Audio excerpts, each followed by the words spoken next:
asalaamaaleykum mbokku Thiès asalaamaaleykum mbokku Sénégal man le maire Pape Bassirou Diop maire de la commune de Thiès Est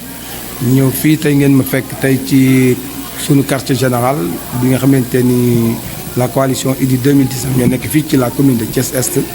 tey ngeen fekk ñu fii ñu sant yàlla bu baax ci ni ngeen ko fekk ngeen ñu soog a jógee juste ci sunuy campagne ak proximité yi ñu nekkoon ci sunu ay caravanes yi ñu doon def. ñëw nag ngeen fekk ñu fi tey ànd gis fi tous les responsables nekk fii Abdoulaye Fallé la ki nga xamante ne tey mën nañ ni moo fi représenté coalition bi yëpp parce que nag di ko remercier bu baax ci taxawaayam bu mat donc ñëw nañu tey ci fin campagne bi donc quelques heures moo ci des 72 heures defe naa ni ñu dem élection. alors très bien monsieur le maire yaa ngi koy wax 48 heures moo def campagne bi jeex tàkk alors bi ñu defaree campagne bi par la grande coalition Idy 2019 bu gis un meeting bu drainer le monde fou Thiès Sénégal ñëpp ñëw teew ànd ak Idy bi campagne bi ñu ngi ci njeexital bi te bilan bi. suñ ko doon wax monsieur le maire naka nga koy jàngatee. bon bilan bi yomb na jàngat ginnaaw buñ ci sant yàlla bu baax parce que keroog ku gis le 3 février ak gis ni nekk na loo xamante ni. dañu naan vent bi moo tourné woon jëm ci coalition Idy 2019 donc ñu ànd ak moom ñëw teeru ko teeru boo xamante ni defe naa ni Thiès gépp génn Thiès gépp ñëw sargal seen doom sargal seen jarbaat xam nga ak seen càmmañ donc loolu moo tax bi ñu suñu xel dal ci campagne bi ni mu dooree et puis ñu sant ci yàlla ba nga xamante ni am na fu ñu ko doon séentu ci côté violence yu bari mais yàlla def na surtout ku ne ñun xam na ni Idrissa ci boppam ak coalition bi mu àndal parce que ay nit ñu am grandeur lañu ay nit ñoo xamante ne c'est des chefs d'État ñoo ko entouré donc moo tax ñun dal rek la ñu mën a wone parce que nag ay nit la ñoo xamante ni bëgguñu violence parce que duñu def violence parce que tam yàlla def na li ñuy yéene Sénégal mun ñu ñëw di jiital violence donc li ñu wone moo doon li ñu leen doon xaare et li ñu leen doon séentoo et ñun ñi fi des aussi ci communes yi aussi ci coalition bi noonu la ñu doxee noonu ngeen gis ñu ñuy tourné depuis di déroulé depuis le 3 ba nagee jusqu'à nos jours gis ngeen ni ko caravane nañu ci jàmm ak salaam bu ñëw toog. monsieur le maire fan la yem ci campagne bi ci commune Est rek la yem wala dafa weesu commune bi dugg ci région bi. defe naa ni boo ma laajee loolu dama ciy sawar parce que passé nañu commune bi. passé nañu département bi parce que démb rek ñu ngi ànd ak le frère Bougane Gueye ànd ak moom dem département Tivaouane ay Diogo ay Fass ay Darou Khoudoss ak ay Taïba Mbaye fala tourné ak moom ay 6 heures yooyu lañ fa jóge ñëwaat Thiès nekkaat nag ci biir commune bi et avant loolu chaque matin la jeunesse ak d'autres responsables dinañ ànd dem village rattaché yi nga xamante ni ñoo nekk ci commune département Thiès donc parce que dafa am loo xamante ni bu amee gis ngeen taille bi Thiès Est am nekk communes yi ëpp si communes yi et qui fait presque 73 000 électeurs donc loolu gis ngeen importance bi commune Thiès Est am loolu moo waral ñun noppaluwunu suba noppaluwunu ngoon avec toute la coalition ñu ngi def li nga xamante ni mooy li ñu war mais ñu ngi koy def nag ci façon boo xamante ni vraiment bu mucc ayib la. alors très bien monsieur le maire bu ñuy wax tey ñu bëri coalition Benno Bokk Yaakaar dañoo ne réalisation yi Macky Sall def PSE PUDC CSE ak yi ni mel moo tax ñoom seen campagne sax bëriwul parce que li ñu fa def moom mooy wane seen liggéey yéen tey ci kujje gi coalition yi bëri na muy ñeenti coalition bu fekk si coalition présidentielle bi tey naka ngeen di jàngatee bilan bi Macky Sall di présenté. non bilan boobu ni nga koy jàngatee yomb na Macky Sall bu waxee loolu def naa ni.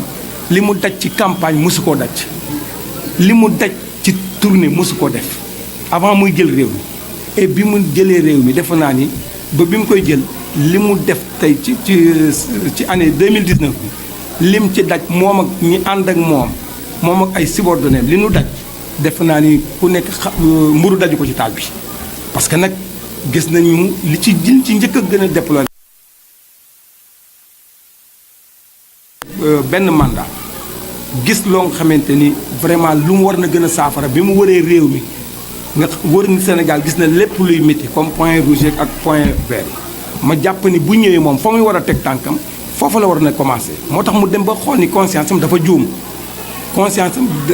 daf ko nax donc loolu moo tax bi mu waree réew mi mu doon war na yomb si moom que bu ñëwee xam fi muy jaare parce que moo doon médecin bi te xam na jàngoro ji dafa naa nag malade bu ñëwee ci médecin mu xam sa jàngoro tànk buy metti nga bëgg a faj nopp dafay xaw a doy waar parce que nit ñi leneen lañ doon xaare ci lan mën a lekk ba suur ak tam ci yenn mu am yenn yomb yi nga xamante ni dafa war a mën a yomb boo xoolee c'est le contraire parce que damay dig ñaan dara yokkuwul mais dara avancé wu fi aussi bu ñu waxantee dëgg parce que nag mënuloo yow ñëw nit ñi soxla faju fajuwuñu muy ñëw fekkoon na ceeb ñu naan saak bi 20 000 25 000 dëwlin soble ak yu ni mel ñu gis ni ñoom li ñuy wax rek muy le panier de la ménagère am na ay wàññiku yoo xamante ne askan wi ñu koy joué. mais non da doon taf yëngal rek jël bukki suule bukki dañuy waxante dëgg parce que nag ñun li askan wi li ñu gën a soxla dëgg mooy bala ngay lekk sax da ngay mën a wér soo wérul doo mën a lekk santé baa ngi nii il est à terre éducation baa ngi nii kenn waxatu ko mais ñaari secteurs yooyu amul bu ko ëpp importance ci àdduna waaw parce que nag lu bon bon ñun gis nañu réew yi avancé seen santé ak seen éducation kenn du ko duñ ko caaxaane moom nag ñun gisuñu lu mu ci def la ñu gisu xanaa kay xalaat ni moom bu tabaxalee ay centre Abdou Diouf ak ay tabaxal arénal ak ay defar terre mais loolu ñun mais nit ki bala nga naan naam danga koy ne nit ñi am na leneen lu leen yittil que loolu c'est que nag il faut que Sénégal yi yeewu.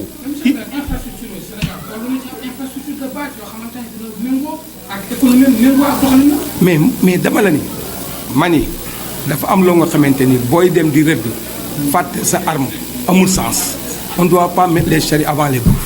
yaa ngi dégg dafa am li may wax yaa ma ko gën a xam da ngay laaj rek pour bëgg ñu wax mais dinañ wax tey mu leer que nit ñi war nañoo warul jàpp nit ñi ay dof parce que nit ñee ko gënul yeewu nit ñi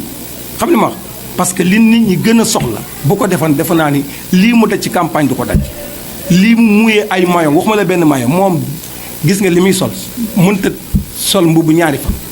parce que pourquoi parce que li muy daj ci ñaq li muy daj ci daw parce que Macky li muy daw dafa man la maanaam dafa tiit xoolal defe naa ni Macky bu defal li mu war a def ak ñi mu àndal dëgg def doxantu la war a def bu ko dee ñu xam ne nag moom nit ñi nag parce que ko gis nen ni nen a ngi mais Macky dafa échec parce que la mu war a def ko bàyyi ginnaaw moo tax bu ñëwaatee nit ñi di leen dig naan soo leen ma joxaatee mais vraiment Macky waru woon a wax loolu dafa waroon di wane li nga xamante ni muy ay priorité li nga xamante fekkoon nit ñi doon xaar xam nga li ma wax ak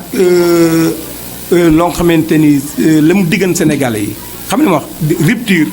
mais defu ci dara donc Macky dafa réccu moo tax muy daw di rey boppam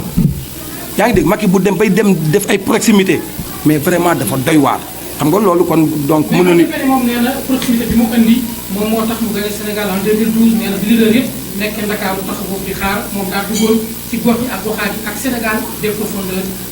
mais yaa ngi may indiwaat parce que loolu comme moo taxan mu gagné moom waroon na def loo nga xamante ni du jar muy dawati parce que dañ doonte ni danañ xam ni que Macky ñëw na fi dafa war na bàyyi ñi nga xamante ni ñoom tàllal samp gu ñu woon seen dënd ñooñu dem fi mu demal mais mënuma jàpp ni moom mu xam loolu dox ko bàyyi leen war leen daf leen trahir parce que ñoom ñoo signé woon benn pacte ñoom ñëpp que ñu toog bañ a def campagne mu rëcceeku yàlla def na mu nekk ci président grâce à l'opposition bi nga xamante ni ñoo ko jàppale au deuxième tour parce que li ni wax xam nañ ci dara kon loolu mu def nag moom waroon na koo may bu ñëwee waroon na yem ci grande ville yeeg yooyu au moins def genre doxantu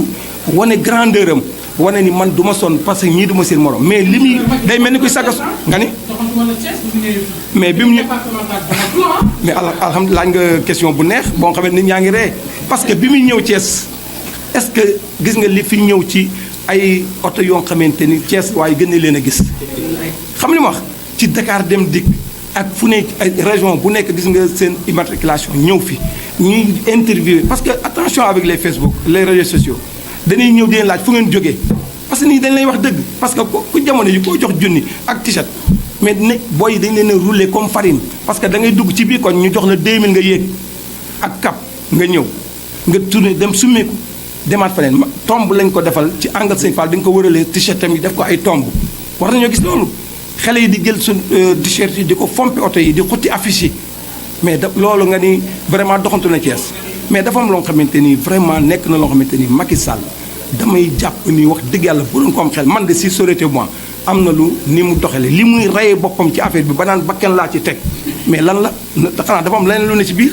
mais Macky. monsieur le maire Macky Sall nee na Thiès li ñu ko teeru benn dëkk teeru bu Sénégal. mais loolu c'est pas vrai yaa ngi dégg man nekkul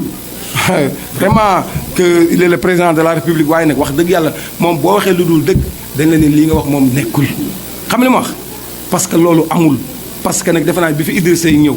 li ko jaaxal nag mooy la coalition Idy 2019 li mu dégg Touba li mu moo tax mu ñëwoon fi indi fi arsenal bi indi fi république boo xoolee keroog place de France ba pare ils sont pas des démocrates booy jàll sax ñu la doo fi jàll est-ce que ñun gis nga mobilisation bi ñu def empêché ñu kenn mu jàll mais foofu aussi dañuy moo tax ñu ni bu naan démocratie am na fii doxalu ko comme il faut que ñu arrêté sëlëm nit ñi parce que bi mu ñëw fii pour nga jéggi problème la ay chars de combat sax gis nañ ko fi ñoom lan lañ xalaat pour jéem a tiitalaat nit ñi mais nañu xam ne yàlla moom pare na keroog bi mu fii ñëw leer na loolu la nit ñi doon def ñuy interviewé nit ñi fii ñu toog suñu permanence xale yi sol t-shirt di summi di wane 5000 francs bi leen jox di wane 2000 francs ay responsable am ñoo doon def loolu ci dëkk bi fii donc dañuy nax Macky parce que nit ki bu fekkente ni sa conscience dafa tranquille li ngay def war nga ànd ak xel mu dal defe ko comme nii ni defe ñun gis nga suñuy caravane ni muy def suñuy t-shirt nit ñi dañ ciy xeex ñun suñuy t-shirt nit ñi dañ ciy xeex doomu Thiès yi riirandoo nekk ay kàngam nekk ay cadre tey yore ay société yore ay école tey topp Macky di jàppale Macky pour mu am deuxième mandat ci Thiès yéen fan ngeen leen di woo. déggoo li ma la wax fi ñu leen di woo avant ma leen di woo fenn li ma leen di wax ñu delloo si seen xel damay jàpp ni ñoom bi ñu àndeek Macky man boobu parce que nit ki da ngay war a am principe bu fekkee am loo gëm-gëm mais ànd ak Macky pour lan sa intérêt kese bopp sa poste bi la jox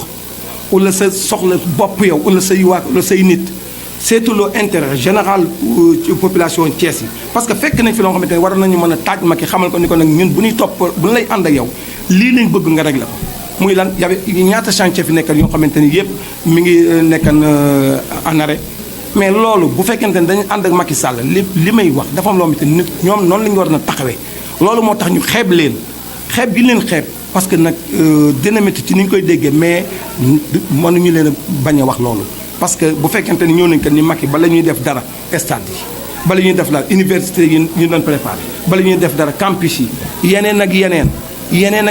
yoo xam ne bu ñu koy lim fii moo tax bu ma déggee ñu naan chantier yi pare na def nañ ci tant de pourcentage bi temps la daf ñuy jaaxal si c'était pas nous les communes li ñu fi réalisé ku si néew Thiès dina gën a nekk à terre nañu waxante dëgg. alors très bien monsieur le maire ban programme ngeen di proposé Sénégalais yi. bon programme bi déjà bu la coalition Idy 2019 li mu wax comme loo xamante ñun am nañu xel mu dal ci li mu waxee parce que xam nañ ko nag parce que nag li ñu cheminé ak moom ëpp na 25 ans yaa ngi dégg bonne gouvernance defe naa ni Idrissa ku mii ni waxam xam ni du waxantu te ñi mu àndalit duñ ko ci bàyyi parce que ay homme d'état ñoo ko entouré ñoo xamante ne ay chef de parti lañu xool ko parce que ñooñu ñëpp tey ku ci bëggan Macky Sall recevoir la wala ku ci Macky Sall mën na am jaral nga ko ay milliards xam li ma wax parce que loolu moo tax ñuy déplorer déjà bu fekkente ni am na grandeur li tax ñu naan vraiment du waa ji xool bërki démb ki nga xamante ni dafa dem ba xool xam ne lii mooy dëgg mu féete fa muy sunu sëriñ di sëñ Abdou Samane Mbacké ambassadeur itinéraire xool ni xam ni fii la xelam nekk lii moo la ko conscience am may mu dem foofa mu ni tey dàq kon donc moom poste yi muy jox nit ñi pour jënd la ah kooku moom kenn du ko jënd donc seen programme monsieur le maire ceeb bi dañu ko wàcc ni di ngeen wàññi ceeb bi wàññi jiw bi éducation santé est-ce que am na ay programme yoo xam ne Sénégal yi duñ ko sukkandiku pour ne xam nga programme bi Idrissa li wax dafa simple yërmande mooy kooku ku koy def di nga xool nit ki li mu soxla nga taxaw ci dafa naa ni loolu ëmb na lu baree bari te Idrissa nag ñun dootu gan ci ñun dootu gan aussi ci sénégalais yi parce que loolu defe naa ni barki démb maa ngi koy dégg ci Facebook bu muy ci benn interview bu muy wax bi mu naan bi muy topp ba ñu baal Sénégal ay borom yëpp ñaata c'était des milliards yaa ngi dégg kooku defe naa ni bu taxawee tey xalaat ni bu yoree réew mi dina mën a fexe ba li mu njëkk a constaté kere bi muy ñëw naan gis na étudiants yi di dox parce que xam na seen coono xam na li nga xamante ni moom moo manqué seen côté xam na gis na chauffeur yi gis na troisième âge yi yeneen ak yeneen secteurs yi nga xamante ni parce que moom it def na le tour ñi mu àndal def na le tour comme Bougane def na tour bi ëpp lo dem foo xamante ni sax Macky demu fa ñooñu ànd ak moom ñëpp xam nañu fan la yëf yi méttee ñun ñi ànd ak Bougane barki démb dem nañ ci jogo man ak Ablaye Fall gis nañu foofu la fay génn ci loo xamante ni ci wàllu légume ak yeneen donc Idrissa ci boppam def na tuuru Sénégal te ku ne xam ne Idrissa nag wax dëgg yàlla yërmande ci mu boppam ak compétence duñ ko natta bi donc bu ñëwee dinañ yàkkamti lu tax ñu yéex ci jot. loolu très bien monsieur le maire quelques heures moo ñu desee ñu dem ci clôture campagne électorale bi léegi yéen lan ngeen koy waajal suba caravane meeting ana ban format ngeen di proposé Thiessois yi pour tëj seen campagne. bon format bi ni préparé moom lay nekk ñi nga fekk ñu doon def état des lieux moo xool évaluation bi ñu doon war a def pour xam ni ci njeexte lan nekk pour xam li ñu war a def suba incha allah te li ñuy def it du bett kenn parce que ñun añ la ñu bëccëg la ñu sotti parce que ci jàmm la ñuy dox donc la ñuy préparé pour def fin de campagne boo xamante ni bu mucc ayib lay doon donc loolu la ñu décidé def incha allah pour demee lañ ko bëgg a def. lii appel bi aussi itam di lancer appel boo xamante ni itam ñu def ni jàmm parce que itam li ñu ciy déplorer itam mënuñu ko bañ a wax parce que constaté nañ fi ay violences yoo xamante ni c'est des violences yoo xamante ni lu ñuy regretter la. di ci massawu ñi nga xamante ni gaañu nañ ci ak it di massawu ñi ci amee accident ba ñàkk ci seen bakkan ñooñu itam ñu ngi leen di jaale di wax yàlla na leen yàlla xare àjjana bon bi ci des aussi. di méttilu li nga xamante ni tam ñun dal na ci suñu kaw bi ñuy soog a commencé campagne bi le caravane ñoom benn bokk yaakaar muy le frère Abdou Mbow ñëw di sànni ay grenades lacrymogènes yoo xamante ni nekk na loo xamante ni mais bu ñu alerté wul woon taxaw nag wax ni leen nañu arrêté kon dina doy waar. moo tax nag tam dinañ remercier foofu tam la police gis nañu muy def liggéey boo xamante ni fi mu ne seen ndigalu le préfet du département. gis nañu fu coow xaw a jege wala fu fuul xaw a amee gis nañ police ni ñuy encadré kooku ñu leen ci remercier di remercier le commissaire central ak ay éléments bi yëpp mais nekk na loo xamante ni danoo jaaxalan mais ñu loolu tiitaloonu ay grenade ñu koy sànni dama jàpp ni ñooñu waaye nag xam nañ ñu ko seqal moo tax bi ñu leen alerté dëgg taxaw nañu keppaat seen tubéy donc monsieur le maire mu mel ni campagne électorale 2019 présidentielle yi ñi ci gën a fës ci réew mi mooy Lamine Diallo di maire bu Thiès Nord mais également Pape Diop yeneen réew mi ñoom fu ñu nekk. waaw mais xam nga kenn ku nekk da ngay def sa façon parce que damay jàpp ni bu la dénkee joxe cër war nga mën a def sa devoir période bii ñu nekk ñun defe naa ni yow fi ñu fekk heure bi ban heure jot. et te toujours depuis campagne bi commencé nii la ñuy def gis nga déjà reer yi mi ngi ñëw fi la ñuy añee fi la ñuy ndékkee fi la ñuy reere gis nga maa ngi nii ànd ak toute la coalition gis nga leen. et donc parce que liggéey bi mooy li war parce que loolu li nga laaj noonu moo tax ñuy def suñu warugar pour bañ ku nu bett wala ku bañ ku ni accam parce que nag dañuy def li ñu war a def seetu ñu Idrissa yëg nañu wala bañ ñu yëg mais essentiel nañu yàlla yëg moo tax ñun jóg. laxasaa yu ànd ak tous les responsables de la commune de Thiès Est y compris la coalition ñu ngi def liggéey boo xamante ni macha allah bu mucc ayib la di ñaan yàlla rek yàlla def ñu àggale ko ci jàmm ak salaam mais nekk na loo xamante ni ñeneen ñett dama jàpp ne ñu ngi seen waar di façon di bay parce que nag comme tool bi yaatu na kenn ku ne am nga façon boo bayee am na ñoo xamante ni. waaw d'accord dama xam nga yëpp waaw xam nga am na ñeneen ñu loolu nga gis parce que sa ñaari bët nga yor di xool ak sa xalaat ñeneen am na ñu tam beneen vision boo xamante ni ñooy xalaat ni xañ na Aliou Sow en tant que maire wala d'autres responsables yoo xamante ni parce que responsable nag bari nañu bon donc mais xañ na yow comme laaj mooy sa domaine sa métier sañ nga laaj mais ñu li ñu lay tontu dañ la koy tegal ci côté bi. alors très bien kàddu gu mujj gi rek lan lay doon. kàddu gu mujj gi daal di sant yàlla bu baax. di santaat yàlla bu baax di santaat yàlla bu baax di sant suñu waajur di gërëm aussi la population de Thiès Est di gërëm la coalition wax dëgg yàlla vraiment di leen wax ñoom ñépp nag vraiment demee nañ ci ak yéene surtout la jeunesse bi nga xamante ni suñuy doom ak suñuy jarbaat ci nekk vraiment ñooñu itam mention spéciale xam nga jeunesse bi seen secrétaire général di Aziz Diakhaté responsable des jeunes muy Mame Diarra ak ay magam yi mu àndal vraiment nekk na loo xamante ni communes yi yëpp commune Thiès Est tous les centres bureau de vote yëpp ñëppay ñëw participer. defe naa bu ñu génnee suñu caravane boo ko xoolee presque ay 30 véhicules la ñuy déparé bon animation bi macha allah vraiment kenn du ci doyal fu nu romb sax daf ñu dañu yombalal suñu campagne donc moo tax ma ni xam na temps bi moo gàtt mais nag dañ ci profité daal sant leen ñoom ñëpp parce que di sant population Thiès bi nga xamante ni ñu ngi jaar ci ñoom di leen profité aussi di leen baalu àq ci li nga xamante ni vraiment quelques jours yi ñuy def ak ñoom bruit bi ñuy def ak yooyu yëpp di leen ci baalu àq xam ni vraiment campagne la rek mais bu nu sañoon du nu tànqal kenn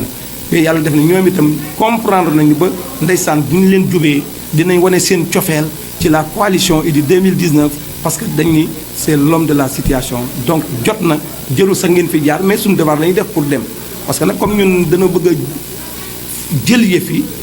jël ko jëlin bu rafet moo tax ñuy lancer appel que le président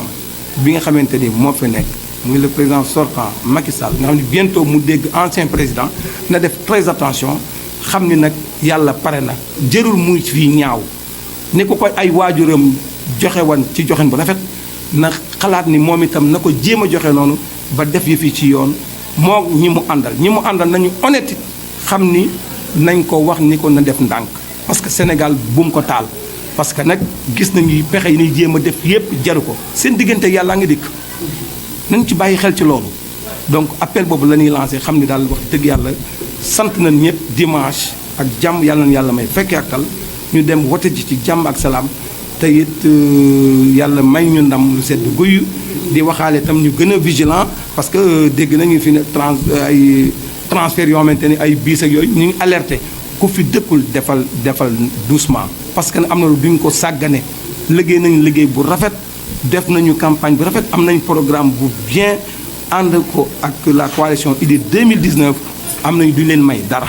nañu def très attention ba nga xamante ni ñi ni jox nar a xalaat di jël ay enveloppe di leen joxe bulletin ku mu ko jox na nga lànk nañu bàyyi nit ñi ñu def seen libre choix pour ñu demee ci centre bi dugg ci bureau bi ñu choisir bulletin bi ñu bëgg tranquillement dem mais di la carte di la joxe en achat de conscience yooyu du nañ ci def très attention parce que nag borom caq day moytu borom baatu neen mais nag xamante nañu bu baax a baax nañu kenn koy na seet sa diggante yàlla ci yëf yi. jërëjëf merci beaucoup.